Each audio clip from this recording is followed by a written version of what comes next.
गुरुर्ब्रह्मा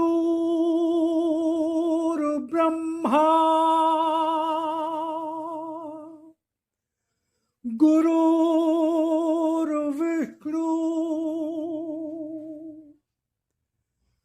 गुरुर्देवो महेश्वरा गुरुर्साक्षात् परब्रह्म तस्मै श्री गुरुवे नमः।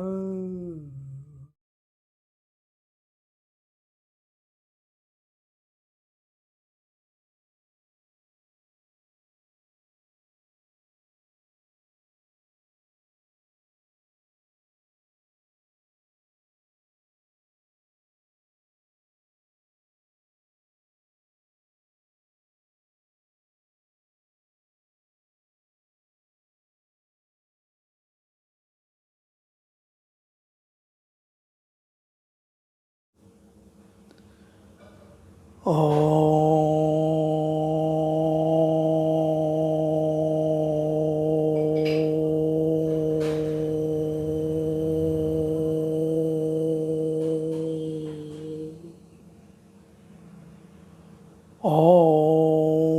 भूर्भुवः स्वः तत्सवितुर्वरेण्यं भर्गो देवस्य धीमहि धियो यो नः प्रचोदयात्।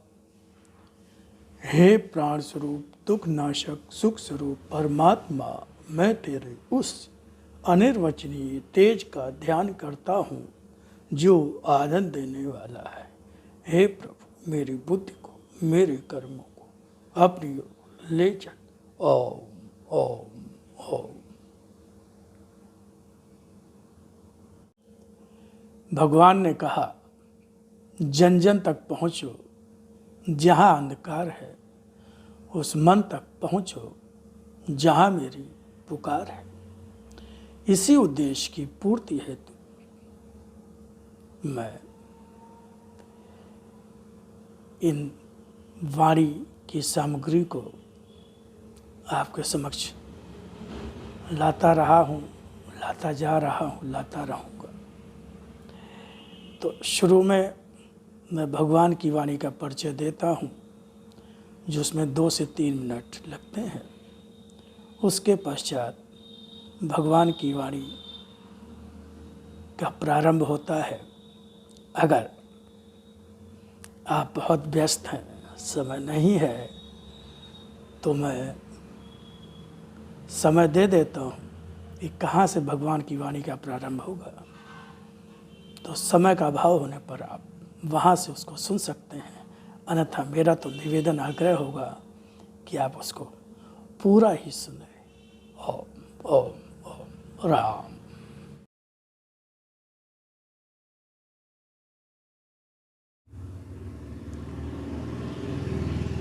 स्वयं भगवान की वाणी और अपने लिप रूप दर्शन के संबंध में क्या कहा, पहले उसको सुने, फिर आगे भगवान की वाणी को और सुने। वाणी को समझो, उसके एक एक अक्षर में अर्थ भरा है। कोई भी शब्द, कोई भी अक्षर मात्र भाषा का खेल नहीं, यह शक्ति है। वाणी है मेरी, जिसका रूप साधारण नहीं, जिसकी प्रामाणिकता को तलाशने अन्य कहीं नहीं जाना होगा। फिर भी उसके अक्षरों में मेरी वाणी का विश्वास लेकर, उसके रूप में मेरी शक्ति के दर्शन का विश्वास लेकर ही डूब जाना होगा। तभी पहचान सकोगे मेरी, तभी पहचान पा सकोगे मेरी, तभी पहचान पा सकोगे मेरी। इसी तरह आज भी तुम्हारा आराध्य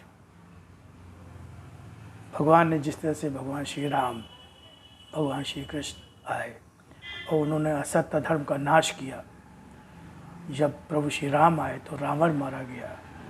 जब भगवान श्री कृष्ण आए तो कंस और उसके सारे संगी साथी मारे गए। इसी प्रकार भगवान कर रहे हैं, इसी तरह आज भी तुम्हारा आराध्य फिर आया है तुम्हारे सामने।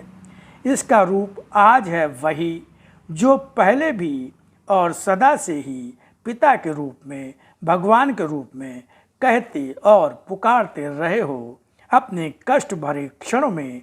और इस रूप में भी दर्शन जो मेरा है उसका प्रयोजन भी वही है। लिप रूप में मेरी शक्ति का यह दर्शन किस तरह सारे युग का असत्य और धर्म समेटकर सत्य और धर्म का प्रतिष्ठापन करता स्वयं ही देखना। तो ये भगवान ने अपने जिस रूप में वाणी आई उसको भगवान ने अपना लिप रूप दर्शन कहा, और फिर उसी का हिंदी अनुवाद उसको भगवान ने अपना भगवान की वाणी कहा गया, जो भगवान ने उसको अपना शक्ति रूप दर्शन कहा। अब आगे सुनिए भगवान की वाणी बहुत ध्यान से।